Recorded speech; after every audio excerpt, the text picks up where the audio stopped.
Hey everyone, welcome back to Ninja Prep. This is Kapil Goyal, your educator and mentor for PG Physics. तो EMT के हम दो lectures कर चुके हैं। इन दो लेक्चर्स के अंदर हम around 40 to 45 objective questions cover कर चुके हैं एंड आई होप ये ऑब्जेक्टिव क्वेश्चंस जो हैं आप लोगों को बहुत अच्छे लगे होंगे। बहुत सारे कॉन्सेप्ट्स आपके जो हैं इन क्वेश्चन से क्लियर हुए होंगे।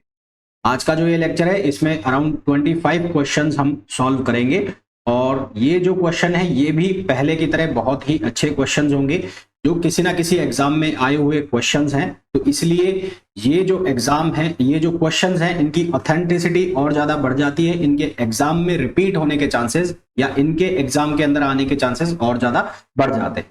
चलिए स्टार्ट करते हैं आज के क्वेश्चन। तो सबसे पहला जो क्वेश्चन है उसमें हमें बोला गया है विच of the following is correct for solenoid field. इनमें से कौन सा सोलेनॉइड फील्ड के लिए करेक्ट है, जबकि हमें वेक्टर जो दिया हुआ है वो ए दिया हुआ है। देखो भाई, जब भी सोलेनॉइड की बात हो तो सोलेनॉइड के केस में किसी भी वेक्टर क्वांटिटी का जो डाइवर्जेंस आप निकालोगे तो वो जीरो होता है। ठीक है, तो फॉर अ सोलेनॉइड तो सोलेनॉइड के केस में कोई भी वेक्टर क्वांटिटी है उसका अगर डाइवर्जेंस आप करोगे, क्या करोगे, डाइवर्जेंस करोगे तो उसका डाइवर्जेंस हमेशा क्या आ जाएगा, जीरो आ जाएगा। इसके केस में, सोलेनॉइड के केस में। तो यहां पर हमारे पास जो ऑप्शन है उनके अकॉर्डिंग तो आंसर ए हमारा करेक्ट हो गया। लेट सपोज ये जीरो ना होकर आपको बोल देते ग्रेटर देन जीरो। ठीक है, आपको ऐसा दे दिया जाता कि divergence of A greater than zero, और आपको या फिर ये दे दिया जाता divergence of A less than zero. ये दो पॉसिबल कंडीशन आपको दे दी जाती, तो उस केस में आंसर इसके क्या लगते। अगर ये पॉसिबल, ये वाली कंडीशन होती तो इस केस में आप आंसर लगाते सोर्स। अगर ये वाली कंडीशन होती तो इस केस में आप आंसर लगाते सिंक, है ना। तो ये क्वेश्चन के साथ साथ ये दोनों चीजें भी आप ध्यान रखना कि सोर्स ये कब कहलाएगा और सिंक ये कब कहलाएगा। ठीक, नेक्स्ट क्वेश्चन पे आ जाइए। नेक्स्ट क्वेश्चन के अंदर हमें बोला है if electric potential in a region is given by V equals to -3x - 4y + 3z, then the electric field in that region will be. तो उस रीजन में इलेक्ट्रिक फील्ड की वैल्यू क्या होगी। इस क्वेश्चन को करने के लिए आपको इलेक्ट्रिक फील्ड और पोटेंशियल के बीच का रिलेशन क्लियर होना चाहिए। तो इलेक्ट्रिक फील्ड इक्वल्स टू होता है माइनस ग्रेडियंट ऑफ पोटेंशियल। अब पोटेंशियल की वैल्यू का आपको ग्रेडियंट कर देना है, यानी कि माइनस, इसको आप कैसे लिखेंगे, इसको लिखेंगे d/dx i cap plus d/dy j cap plus d/dz k cap, ऐसा आपने लिख दिया। उसके बाद जो वेलोसिटी है, जो पोटेंशियल है सॉरी, उसको, उसकी वैल्यू को लिख दिया यहाँ पर। तो -3x - 4y + 3z, ये वैल्यू आपने ऐसे की ऐसी यहां पर लिख दी। अब आपको इनको डिफरेंशिएट करते चलना है। तो d/dx 3x का करोगे तो क्या बनेगा, 3 बनेगा, और माइनस माइनस क्या हो जाएगा, प्लस। तो यहां से आंसर आएगा 3i कैप, फिर बनेगा ये 4j कैप, फिर बनेगा ये -3k कैप। अब जो भी ऑप्शंस हैं उनसे मैच कराओ। तो ऑप्शन से मैच कराओगे तो ऑप्शन डी इसका मैच हो रहा है, दैट मीन्स कि ऑप्शन डी इसका करेक्ट आंसर हो जाएगा। नेक्स्ट क्वेश्चन पे आइए। इस क्वेश्चन में बोला है for a monopole the electric potential V। अब देखो, मैंने आपको पहले भी ये बताया था, फिर बता रहा हूं। मोनोपोल, एक हो गया हमारे पास डाइपोल, और एक हो गया हमारे पास क्वाड्रुपोल, है ना, क्वाड्रिपोल। तो मोनोपोल के केस में जो पोटेंशियल है वो प्रोपोर्शनल होगा 1/r, और इलेक्ट्रिक फील्ड जो है वो 1/r² के प्रोपोर्शनल होगा। डाइपोल के केस में V प्रोपोर्शनल होगा 1/r², E प्रोपोर्शनल होगा 1/r³। क्वाड्रिपोल के केस में V प्रोपोर्शनल होगा 1/r³, और E जो है प्रोपोर्शनल होगा 1/r²। यानी कि आप अगर ध्यान से देखो तो यहाँ एक एक पावर का इंक्रीमेंट है ना। यहाँ r पावर क्या है, n, तो यहाँ आ रहा है r पावर n+1। तो हमें किसका पूछा है, मोनोपोल का पूछा है। तो मोनोपोल के लिए हमारे पास करेक्ट आंसर कौन सा हो गया, ए हो गया। तो राइट ऑप्शन इस पर्टिकुलर क्वेश्चन के लिए क्या हो गया, ऑप्शन ए। नेक्स्ट क्वेश्चन पे आए। नेक्स्ट क्वेश्चन जो हमें गिवन है उसमें हमें बोला है the angular momentum due to orbital motion of electron is L। Angular momentum की वैल्यू हमें L दी हुई है, then its magnetic moment will be. तो इसका मैग्नेटिक मोमेंट क्या होगा। ठीक है, इसका मैग्नेटिक मोमेंट क्या होगा। Magnetic moment mu equals to होता है I/A। I की वैल्यू आप क्या लिखोगे, I इक्वल्स टू क्या होगा, Q/T। तो यहां से ये क्या बन जाएगा, T की वैल्यू मतलब टाइम पीरियड। टाइम पीरियड की वैल्यू आप कैसे निकालेंगे, टाइम पीरियड हो जाएगा 2πr/v, डिस्टेंस अपॉन वेलोसिटी। तो Q की जगह आप लिख दोगे E, और टाइम पीरियड हो जाएगा 2πr/v। अब आपको म्यू की वैल्यू निकालनी है, तो यहाँ पर I की वैल्यू सब्स्टिट्यूट कर दो। I कितना हो गया, EV/2πr, और A कितना हो गया, πr²। तो यहां से म्यू की वैल्यू कितनी आ गई, ई वी आर ओवर 2, ये म्यू की वैल्यू आ गई। ठीक है, इसकी वैल्यू आ गई म्यू की। अब ऑर्बिटल मोशन है, एंगुलर मोमेंटम है, तो एल की जो वैल्यू है वो क्या होगी, आर क्रॉस पी। तो यहां से क्या बन जाएगा, ये एम वी आर। अब आपको क्या निकालना है, आपको म्यू की वैल्यू निकालनी है एल के टर्म्स में। डायरेक्शन दोनों की अपोजिट रहेगी, इसलिए साइन हम माइनस में ले लेंगे। तो म्यू डिवाइड बाय आप एल करोगे, म्यू डिवाइड बाय एल करोगे तो आपको क्या मिलेगा, आपको मिलेगा ई ओवर 2m। यहां पर माइनस साइन लगाओगे, माइनस साइन ये डिनोट करेगा कि दोनों एक दूसरे के अपोजिट डायरेक्शन में है। तो यहां से म्यू की वैल्यू आ जाएगी minus E L over 2m। क्या वैल्यू आ जाएगी, minus E L over 2m, which is option B. तो ऑप्शन बी इसके लिए करेक्ट आंसर हो जाएगा। ठीक है, नेक्स्ट क्वेश्चन पे आइए। क्लैसियस मोजेटी रिलेशन इज, तो ये तो आपको याद होना चाहिए। मैं आपको बता देता हूं इसके अलग अलग वेरिएंट में भी किस तरह से क्वेश्चन पूछा जाता है। तो वेरिएंट का मतलब आप दूसरी चीज से मत लेना, जैसे कि कोरोना आया था, कोरोना के अलग अलग वेरिएंट। तो मैं इसके अलग अलग टाइप बता देता हूं, वो ज्यादा ठीक वर्ड रहेगा। तो सबसे पहला इस पर्टिकुलर क्वेश्चन के लिए तो N alpha over 3 epsilon naught और epsilon are -1 over epsilon are +2। तो एक तो हो गया ये। ठीक है, तो इसका आंसर तो हो गया ये। अब ये जो n है, ये n होता है नंबर ऑफ मॉलिक्यूल्स। तो इस n को आप क्या लिख सकते हैं, n को लिख सकते हैं रो मतलब डेंसिटी, Na मतलब आवोगाद्रो नंबर अपॉन Ma का मतलब होता है मास। तो अगर इस फॉर्मूला में यहां वैल्यू रख दूं, मैं इस फॉर्मूला को यूज करूं, तो ये जो फॉर्मूला है आप ये भी बना सकते हैं, Na alpha upon 3 epsilon naught, और फिर इसमें क्या चेंजेस आएंगे, Ma अपॉन रो और epsilon are -1 upon epsilon are +2। एक तरीका ये है इस क्वेश्चन को पूछने का या इस फॉर्मूला को लिखने का। एक और है बेसिक सा तरीका, वो क्या है, n alpha upon 3 epsilon naught equals to chi upon chi +3। ये फॉर्मूला अब मैंने इसको इलेक्ट्रिकल सस्पेक्टेबिलिटी के फॉर्म में लिख दिया। तो ये 3 अलग अलग तरीके हैं इसको पूछने के। अब ये तीनों में से या तो तीनों भी साथ में दे सकते हैं, या 2 साथ में देके ऑप्शन ऐसा दे दे कि ए और बी बोथ राइट, तीनों साथ दे दिया तो ऑल राइट, और अलग अलग भी पूछ सकते हैं। तो ये तीनों आपसे पूछे जा सकते हैं ना। नेक्स्ट क्वेश्चन पे आइए। Current density and charge density, अब ये कंटिन्यूटी इक्वेशन का पूछा है। अब तो कंटिन्यूटी इक्वेशन क्या होती है, divergence of J plus del rho upon del T. Rho का मतलब होता है डेंसिटी, डाइवर्जेंस ऑफ जे, इसको कंटिन्यूटी इक्वेशन भी कहते हैं। This is also called continuity equation.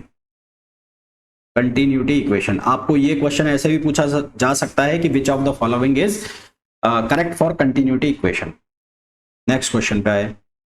यहां हमें पूछा है momentum density of electromagnetic wave. Electromagnetic wave की मोमेंटम डेंसिटी पूछे। मोमेंटम डेंसिटी का जो सीधा सीधा फॉर्मूला है, P equals to epsilon E cross P। Next question पे आओ। If B equals to curl of A is true, then divergence of A would be. तो डाइवर्जेंस ऑफ A क्या होगा, यदि B की वैल्यू कर्ल ऑफ A है। ठीक है, B की वैल्यू क्या है, कर्ल ऑफ A है। तो B की वैल्यू अगर कर्ल ऑफ A है तो हमें बताना है डाइवर्जेंस ऑफ A क्या होगा। तो डाइवर्जेंस ऑफ A जो है वो क्या हो जाएगा, 0 हो जाएगा। अब ये 0 क्यों होगा, क्यों भाई, B का मतलब क्या है, मैग्नेटिक फील्ड है। B का मतलब क्या है, मैग्नेटिक फील्ड है, और मैग्नेटिक फील्ड है, और ये तो सोलेनॉइड के अंदर भी होगा। तो सोलेनॉइड के अंदर की बात होगी, तो सोलेनॉइड के लिए डाइवर्जेंस ऑफ B क्या हो जाएगा, 0। अब B की वैल्यू यहां से उठाकर लेके आओ, तो यहां से जब ये वैल्यू लाओगे तो कर्ल ऑफ डाइवर्जेंस कर्ल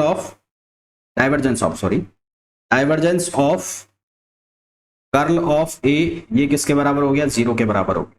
तो यहां से हमारे पास क्या आ जाएगा, आइडेंटिटी लगाओगे वेक्टर की, तो उससे हमारे पास ऑप्शन मिल जाएगा, कौन सा, डी ऑप्शन मिल जाएगा। नेक्स्ट क्वेश्चन पे आओ। Permittivity of diamond is 1.416 into 10 power -10 coulomb square metre minus square और न्यूटन पर मीटर स्क्वायर और newton. Find out electrical susceptibility. तो सबसे पहले इलेक्ट्रिकल सस्पेक्टेबिलिटी और काई का रिलेशन देखो। तो एप्सिलॉन आर इक्वल्स टू क्या होता है, 1 प्लस काई। तो यहां से आपको वैल्यू निकालनी पड़ेगी एप्सिलॉन आर की। तो एप्सिलॉन आर का फॉर्मूला क्या हो जाएगा, वो हो जाएगा एप्सिलॉन अपॉन एप्सिलॉन नॉट। तो एप्सिलॉन की जो वैल्यू है वो क्या है, वो है 1.416 इंटू 10 पावर -10, और एप्सिलॉन नॉट की वैल्यू कितनी होती है, 8.85 इंटू 10 पावर -12। इसको हम सॉल्व करेंगे तो यहां से हमारे पास वैल्यू आएगी 16। हमें काई की वैल्यू निकालनी है, तो यहां पर वैल्यू रख दो, ये 16 + 1 + काई।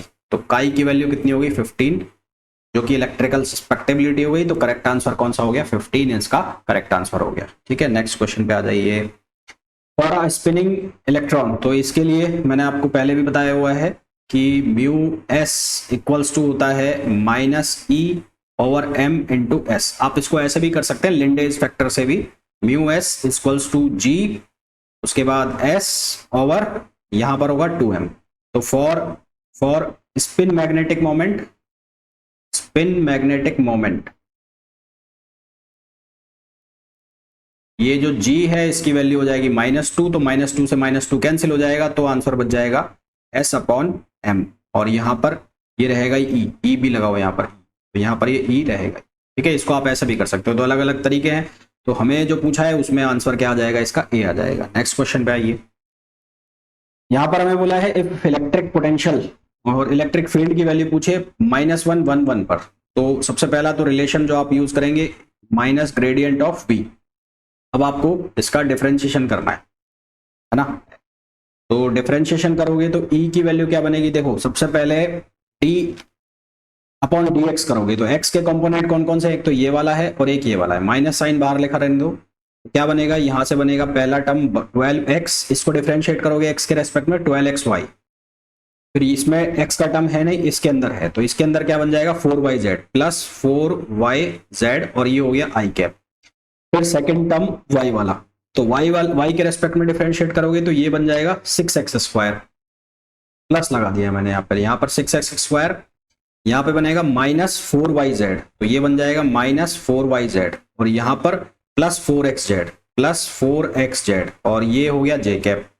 फिर थर्ड नंबर वाला, थर्ड नंबर पे z के रेस्पेक्ट में कर दो, z इसमें तो है नहीं तो होगा ही नहीं, ये होगा, ये कितना हो जाएगा, ये हो जाएगा -2y², तो यहाँ लिख दिया इसको मैंने -2y²। फिर ये हो जाएगा z का, तो ये हो जाएगा +4xy, और ये हो जाएगा k कैप। अब आपको कौन कौन सी वैल्यू रखनी है, जहां x है उसकी जगह आप रखोगे -1, जहां y है उसकी जगह रखोगे आप +1, और जहां z है वो रखोगे आप -1। तो इस जो हमारे पास जो ये टर्म आया है इसके अंदर x की जगह हम रिप्लेस कर देंगे -1, y की जगह हम रिप्लेस कर देंगे +1, और z की जगह हम रिप्लेस कर देंगे अगेन -1। तो हमारे पास जो आंसर बनेगा वो बनेगा C, that is 16i cap -14j cap plus 6k। मैं आपको बना के भी दिखा देता हूं एक, यहां पर 12, यहाँ क्या रखोगे -1 और y की जगह +1, फिर यहाँ पर 4, यहाँ पर y की जगह +1 और यहाँ पर -1। ठीक है, एक मैं बना रहा हूँ, बाकी आप बना लेना। तो यहाँ से आएगा -16, माइनस माइनस बाहर निकलेगा तो ये +16 हो जाएगा, तो ये 16i आ गया, तो ये तो सीधा गलत हो गया। अब इन दोनों में से चेक करना है तो एक टर्म और चेक कर लेना, आंसर सही आ जाएगा। नेक्स्ट क्वेश्चन पे आ जाओ। Two square plates of a surface charge density +σ and -σ respectively lying in xy plane, है ना। Two square plates xy plane में ऐसा बना देता हूं, यहां पर बना देता हूं xy प्लेन, ये x और ये y, इसके अंदर दो स्क्वायर प्लेट्स रखी हैं जिनकी चार्ज डेंसिटी हमें सिग्मा और -σ दी है, और having electrical field Ez along z direction. Electric field जो है वो z डायरेक्शन में दिया हुआ है। An observer is moving with uniform velocity v nearly equals to c with respect to plate along x direction. Electric field जो है वो z डायरेक्शन में है, इलेक्ट्रिक फील्ड, और जो ऑब्जर्वर है वो कौन सी डायरेक्शन में जा रहा है, x डायरेक्शन में जा रहा है। Then the electric field observed by the observer. अब ये कॉन्सेप्ट है, क्या कॉन्सेप्ट है, यदि रिलेटिविटी का कॉन्सेप्ट लगाया जाए और जो इलेक्ट्रिक फील्ड है वो ऑब्जर्वर की मोशन के परपेंडिकुलर डायरेक्शन में हो, ध्यान से सुनना, इलेक्ट्रिक फील्ड ऑब्जर्वर की मोशन के परपेंडिकुलर डायरेक्शन में हो, तो उस केस में जो इलेक्ट्रिक फील्ड है कौन सी डायरेक्शन में, जिस डायरेक्शन में पहले से ही लगा था वो चेंज हो जाएगा, और वो चेंज होकर कितना हो जाएगा, वो हो जाएगा गामा टाइम्स ऑफ इजेड, या जो लॉरेंज जो फैक्टर होता है वो मल्टीप्लाई हो जाएगा इजेड से। मेरा कहने का मतलब है जेड डायरेक्शन में जो ई जेड डैश आएगा वो आएगा गामा ई जेड, और गामा की वैल्यू होती है 1/√1 - v²/c², जो कि लॉरेंज ट्रांसफॉर्मेशन फैक्टर होता है। तो इसके अकॉर्डिंगली आंसर जो हमारे पास आ जाएगा वो कौन सा आ जाएगा, ए। मैंने क्या बोला कि परपेंडिकुलर डायरेक्शन में जो मोशन है उसके परपेंडिकुलर डायरेक्शन में, मोशन एक्स में है, परपेंडिकुलर डायरेक्शन कौन सी, जेड, तो उसके अंदर क्या आ जाएगा, चेंज आ जाएगा। नेक्स्ट क्वेश्चन पे आओ। Which of the following is correct relation, तो ये करेक्ट रिलेशन हो गया। T is equals to epsilon naught E plus P. Incorrect पूछा हुआ यार, ये तो ऐसा नहीं हो सकता। यहाँ तो सारे ही सही है, ये भी सही है, ये भी सही है, ये भी सही है, ये भी सही है, ये भी सही है। इनकरेक्ट पूछा हुआ, इनकरेक्ट। मैं इसको सही कर देता हूँ एक बार। हाँ ये इनकरेक्ट ही तो है, मैं गलत पढ़ रहा हूँ, सॉरी। तो इसको आप ठीक कर लो, इसको आप रो कर दो, रो रो डेंसिटी लिख लो इसको। तो ये वाला जो ऑप्शन है गलत है। नेक्स्ट क्वेश्चन पे आ जाओ। A solid dielectric sphere of radius r meter is uniformly polarized along z direction with polarization density PD। Polarization density की वैल्यू दे रखी है PD कूलम पर metre square, the electric potential at point. तो इसका formula होता है सीधा से, वो आपको याद करना है। वो फॉर्मूला ए है तो ए आंसर आ जाएगा। तो ये PD है, P और उसके नीचे D लिखा हुआ है। यहां पर भी सही करो, ये है PD which is again PD और ये अगेन PD। तो PD और ये भी PD। तो सही आंसर क्या आ गया? ए आ गया। नेक्स्ट क्वेश्चन पे आइए। यहां पर बोला है current I is flowing through a square loop of side length alpha, side length a metre, the magnetic field at the centre of the loop is. तो आपको एक स्क्वायर शो किया गया है, ये स्क्वायर है। इस स्क्वायर के लिए आपको क्या निकालना है? मैग्नेटिक फील्ड निकालना है एट द सेंटर। तो ये सेंटर हो गया इसका। तो यहां से पहले मैंने एक साइड कंसीडर कर ली, क्योंकि मैं बायो सावर्ट लॉ लगाने वाला हूं यहां पर। तो ये वाला एंगल और ये वाला एंगल, ये दोनों 45 डिग्री होंगे, क्योंकि ये एक स्क्वायर है। और ये डिस्टेंस हमें चाहिएगी। तो ये डिस्टेंस कितनी हो जाएगी? ये डिस्टेंस हो जाएगी a/2। बायो सावर्ट लॉ के अकॉर्डिंग इस पॉइंट के ऊपर जो मैग्नेटिक फील्ड होगा वो कितना होगा? μ0I over 4πr। r का मतलब ये परपेंडिकुलर डिस्टेंस, परपेंडिकुलर डिस्टेंस। और ये कितना होगा? Sine 45 degree plus sine 45 degree. Sine 45 upon plus sine 45 2 upon √2 हो जाएगा। तो यहां से इसको सिंप्लीफाई करोगे तो μ0I अपॉन 4π, r की जगह आप वैल्यू सब्सटीट्यूट कर दोगे a/2 और ये हो जाएगा 2 अपॉन √2। इसको सिंप्लीफाई करोगे तो आपके पास वैल्यू बनेगी μ0I अपॉन √2πa। ठीक है, √2πa। ये चारों साइड्स की वजह से कितना हो जाएगा? b मल्टीप्लाई 4 से मल्टीप्लाई कर दोगे μ0I अपॉन √2πa। तो 4 को क्या लिख दोगे? 2 इंटू 2। तो इसको फर्दर सॉल्व करोगे तो आंसर क्या आ जाएगा आपके पास? आंसर आएगा b की वैल्यू 2√2 μ0I अपॉन πa। तो सही आंसर कौन सा हो गया? डी आंसर इसका करेक्ट हो गया। ठीक है, तो इसका जो सही आंसर हो गया वो कौन सा हो गया? डी। नेक्स्ट क्वेश्चन पे आइए। यहां पर पूछा है the expression of Bohr magneton. Bohr magneton का एक्सप्रेशन जो होता है μb, वो होता है EH कट अपॉन 2m। अब H कट जो होता है उसकी वैल्यू होती है H अपॉन 2π। तो μb बोहर मैग्नेटॉन यूनिट होती है किसकी? मैग्नेटिक मोमेंट की, है ना। ये भी ध्यान रखना, मैंने आपको बताया भी था इसके पहले। तो EH अपॉन 4πm, ये यूनिट है, यूनिट यूनिट है किसकी? यूनिट है magnetic moment, magnetic moment. It is the unit of magnetic moment. Next question पे आए। For plane electromagnetic wave moving in free space the energy, energy density का जो formula है, अगर इलेक्ट्रिकल एनर्जी डेंसिटी का फॉर्मूला लिखोगे तो वो आएगा ε0 E² अपॉन 2। और अगर मैग्नेटिक एनर्जी डेंसिटी का फॉर्मूला लिखोगे, मैग्नेटिक एनर्जी डेंसिटी का फॉर्मूला लिखोगे तो वो आएगा UB अपॉन B² अपॉन 2 μ0। तो टोटल जो एनर्जी हो जाएगी वो क्या हो जाएगी? UE plus UM magnetic. तो ये कितना हो जाएगा? ε0 E² ओवर 2 और ये कितना हो जाएगा? B² upon 2 μ0। तो यहां से देखो कौन सा आंसर करेक्ट है। तो सही आंसर कौन सा हो गया? इसका ए हो गया। नेक्स्ट क्वेश्चन पे आइए। An electric field in a region is given by E equals to AXI cap plus CZ J cap plus 6BY cap। Correct relation between C and B, C और B के बीच में correct relation बताना है for electrostatic field. तो electrostatic field के लिए क्या होता है? उसका जो कर्ल है वो 0 होता है। तो कर्ल ऑफ इलेक्ट्रिक फील्ड क्या हो गया? 0 हो गया। तो इसके लिए क्या करोगे आप? I कैप, J कैप और K कैप। तो ये क्या बनेगा? Del upon del x, del upon del y और डेल अपॉन डेल जेड। ये तीन चीजें बन गई। अब आई कैप तो ये बनेगा AX, ये बन जाएगा CZ और ये बन जाएगा 6BY और इसको बराबर करना है 0 के।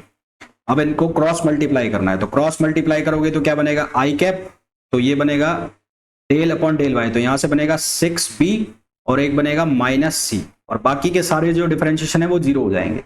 प्लस 0 जे कैप प्लस 0 के कैप, और ये वैल्यू 0 के बराबर। तो अब इनको कांस्टेंट को 0 के इक्वेट करो तो 6b minus C equals to 0, तो यहां से बनेगा c equals to 6b, c equals to 6b which is option A. Next question पे आए।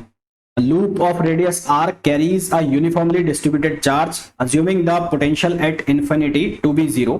The ratio of the potential at a height 2r on the axis to that of height 3r.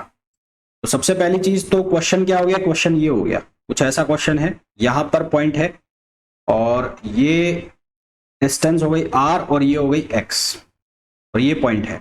Loop of radius r carries a uniformly distributed charge assuming the potential at infinity to be 0. The ratio of potential at height 2r, height 2r पर कहां से 3r तक के लिए। Potential जो बनेगा इसकी वजह से ये यहां पर पोटेंशियल कितना आ जाएगा, डिस्टेंस कितनी हो गई under root r square plus x square. Potential का जो फॉर्मूला आ जाएगा वो क्या आ जाएगा, k q over under root r square plus x square. तो आपको एक बार रखना है इसके अंदर 2r और एक बार रखना है 3r।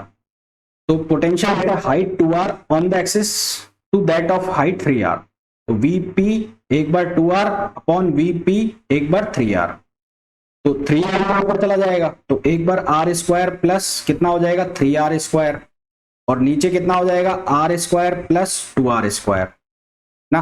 तो 3r स्क्वायर यानी कि कितना हो जाएगा 9r स्क्वायर और प्लस एक r स्क्वायर 10r स्क्वायर, नीचे कितना हो गया 2 और 2 4 r स्क्वायर और 5, तो इसका काटोगे सॉल्व करोगे तो आंसर कितना आ जाएगा √2।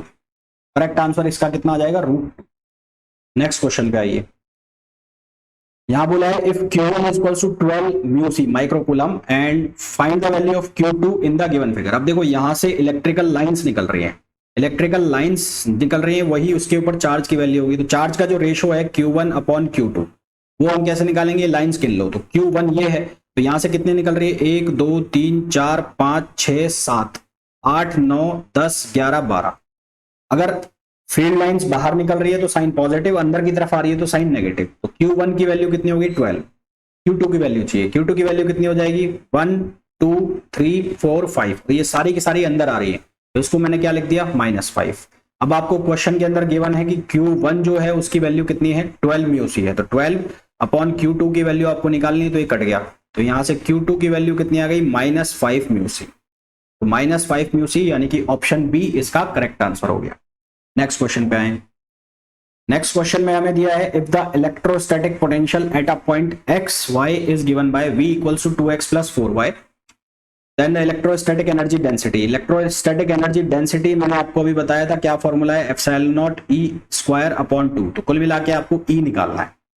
e कैसे निकालोगे, e के लिए सबसे पहले माइनस ग्रेडियंट ऑफ v करो, माइनस ग्रेडियंट ऑफ v करोगे आप तो यहां से क्या बनेगा, ये बन जाएगा 2i माइनस का और माइनस का 4j, माइनस का 2i माइनस का 4j। आपको e स्क्वायर निकालना है तो e स्क्वायर आप कैसे लिखोगे e डॉट e ना, यानी कि e का e के साथ डॉट प्रोडक्ट करा दोगे, तो e का e के साथ डॉट प्रोडक्ट कराओगे तो क्या बन जाएगा 20 है ना, क्या बन जाएगा 20। अब ये वैल्यू यहां रख दो, तो एप्सिलॉन नॉट e स्क्वायर की वैल्यू कितनी आ गई 20 अपॉन 2, सॉल्व करोगे तो आंसर कितना आ गया 10 एप्सिलॉन नॉट।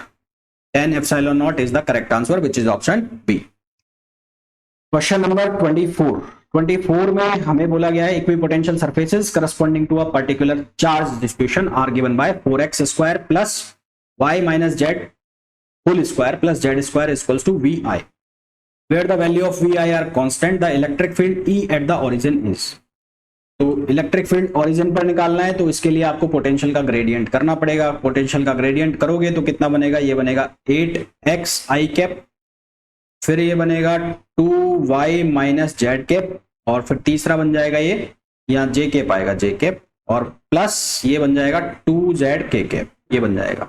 अब आपको क्या करना है एट ओरिजिन, तो एट ओरिजिन की बात चल रही है तो यहाँ पर जितने भी x y z है उनकी जगह आप क्या रखोगे 0 पुट कर दोगे, तो यहां से वैल्यू आ जाएगी, ये 0 पुट कर दे खत्म, यहां पर y 0 पुट किया तो ये खत्म, और यहां ये 2 है 2, ये y माइनस 2 है, मैं सही कर देता हूं इसको, ये y माइनस 2 है, ये 2, तो ये कितना बन जाएगा 4 है ना, ये कितना बन जाएगा 4 बन जाएगा, ये 0 ये 0 ये 0, तो ये क्या बन जाएगा 4, तो आंसर आ जाएगा 4y कैप। 4y कैप का मतलब हो गया ये माइनस का आएगा, तो -4y कैप आपका आंसर आ जाएगा। नहीं, माइनस साइन तो पहले भी है ना, माइनस माइनस प्लस हो जाएगा, सॉरी, ये +4 आएगा, +4, इसके आगे ओवरऑल माइनस भी तो लगेगा। आंसर क्या आ जाएगा +4y कैप आ जाएगा। Is it clear? चलिए भाई, तो ये इस लेक्चर के कुछ क्वेश्चंस हो गए। होपफुली सारे क्वेश्चंस आपको अच्छे से समझ में आ गए होंगे। इस जो सब्जेक्ट है इसके रिमेनिंग क्वेश्चंस हम करेंगे आगे आने वाले लेक्चर्स के अंदर। होपफुली ये जितने भी हम क्वेश्चंस कर रहे हैं आपको बहुत अच्छे से समझ में आ रहे होंगे। मिलते हैं नेक्स्ट लेक्चर में।